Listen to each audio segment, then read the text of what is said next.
বিয়ানীবাজার উচ্চ বিদ্যালয়ের আজীবন দাতা সদস্য বাংলাদেশ মুদ্রণ শিল্প সমিতির সভাপতি তোফায়েল হোসেন খানের পরিবারের সদস্যদের পক্ষ থেকে ফায়াজ খান ট্রাস্ট মাধ্যমে বিদ্যালয়ের অগ্রযাত্রা নগদ 3 লক্ষ টাকার অনুদানের চেক প্রদান করা হয়েছে। এ উপলক্ষে মঙ্গলবার দুপুরে বিদ্যালয়ের হলরুমে ম্যানেজিং কমিটির আয়োজনে এক আলোচনা সভা অনুষ্ঠিত হয়। বিদ্যালয় পরিচালনা কমিটির আহ্বায়ক নুরুল আলম সেলিমের সভাপতিত্বে এবং সদস্য সচিব শাহেদ আহমদের সঞ্চালনায় সভায় প্রধান অতিথি ছিলেন বিদ্যালয়ের আজীবন দাতা সদস্য ও বাংলাদেশ মুদ্রণ শিল্প সমিতির সভাপতি তোফায়েল হোসেন খান।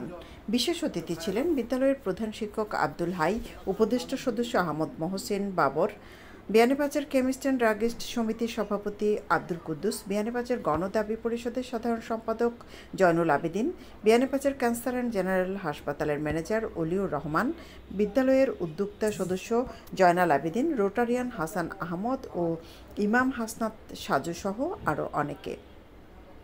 বিদ্যালয়ের অগ্রযাত্রায় দেশ ও প্রবাসে অবস্থানরত বিত্তবান ও সুধীজনদের এগিয়ে আসা উচিত জানিয়ে বাংলাদেশ মুদ্রণ শিল্প সমিতির সভাপতি তোফায়েল হোসেন খান বলেন, গুণগত মাধ্যমিক শিক্ষার প্রসারে বিয়ানীবাজার উচ্চ বিদ্যালয় ভূমিকা রাখবে।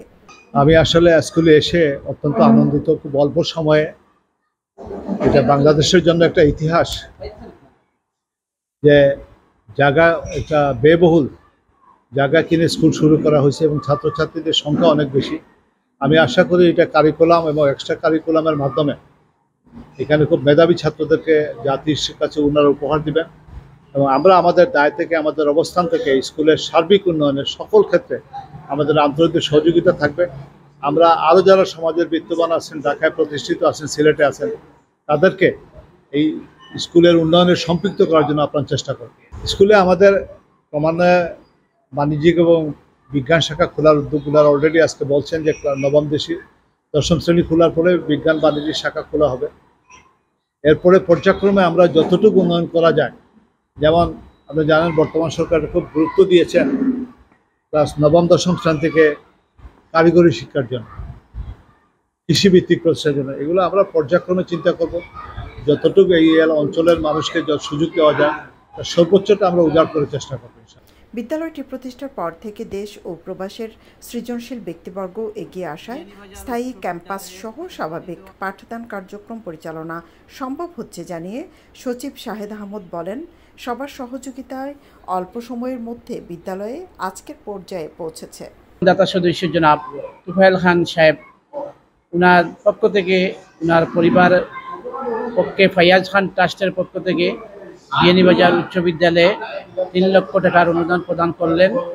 আমরা বিয়ানীবাজার উচ্চ বিদ্যালয়ের পক্ষ থেকে উনাকে, উনার পরিবারকে কৃতজ্ঞতা জানাচ্ছি।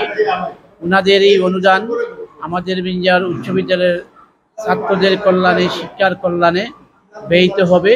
আমাদের উচ্চ বিদ্যালয়ের যারা আজীবন দাতা সদস্য হয়েছেন এবং যারা ভূমিদাতা হয়েছেন, যারা বিভিন্নভাবে অর্থনীতি সহযোগিতা করে যাচ্ছেন, বাংলাদেশ তথা বিদেশের সকলকে আমাদের উচ্চ বিদ্যালয়ের পক্ষ থেকে কৃতজ্ঞতা জানাই।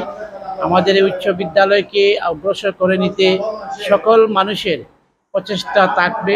সকলকে অনুরোধ করব বিয়ানীবাজার উচ্চ বিদ্যালয় পরিদর্শন করে বিয়ানীবাজার উচ্চ বিদ্যালয়ের প্রধান শিক্ষক বরাবরে আপনাদের কোনো সুপরামর্শ থাকলে পরামর্শ প্রদান করবেন। বিয়ানীবাজার উচ্চ বিদ্যালয় প্রতিষ্ঠার মাধ্যমে ঝরে পড়া রোদ সহ ছেলে শিক্ষার জন্য পৃথক শিক্ষা প্রতিষ্ঠান স্থাপিত হয়েছে। সৈয়দা আখি হক, এবিটিভি।